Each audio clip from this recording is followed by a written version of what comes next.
হয় তিন ভাবে। কয় ভাবে? বিশ্বাসে শিরক হয়, কাজে শিরক হয় এবং কথায় শিরক হয়। বিশ্বাস, কাজ এবং কথায় শিরক হয়। আকীদাগত, আমলগত এবং আপনার এই যে লিসান, কথার ক্ষেত্রে শিরক হয়। যেমন কেউ যদি মনে করে যে আল্লাহ বলতে কেউ নাই, নাউযুবিল্লাহ, অন্য ইলাহ আছে, তাহলে শিরক হবে। কেউ যদি মনে করে যে আল্লাহ আছে, অন্য ইলাহ আছে, তাও শিরক হবে। কেউ যদি মনে করে আল্লাহ সব সৃষ্টি করেননি, সব বিগ ব্যাং থেকে সৃষ্টি হয়েছে, শিরক হবে। কেউ যদি মনে করে আল্লাহর হালালকে আমি হারাম করতে পারি, শিরক হবে।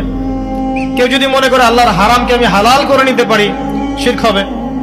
কেউ যদি মনে করে তাকদীর বলতে কিচ্ছু নাই, শিরক হবে।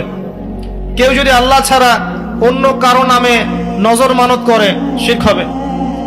কেউ যদি আল্লাহ ছাড়া অন্য কারো নামে কসম করে, তাও শিরক হবে। কেউ যদি আল্লাহ ছাড়া অন্য কারো নামে জবাই করে, শিরক হবে। কেউ যদি আল্লাহ ছাড়া অন্য কাউকে সেজদা করে, শিরক হবে। কেউ যদি আল্লাহ ছাড়া অন্য কারো কাছে দোয়া করে, শিরক হবে।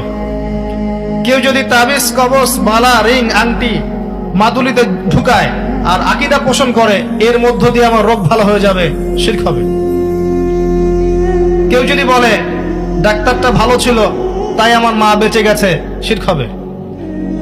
কেউ যদি বলে জাহাজের ক্যাপ্টেন খুব ভালো ছিল, না হলে জাহাজটা ডুবে যেত, শিরক হবে। অগণিত অসংখ্য ক্ষেত্র আছে যেখানে শিরক হতে পারে, কথায়, কাজে এবং চিন্তায়।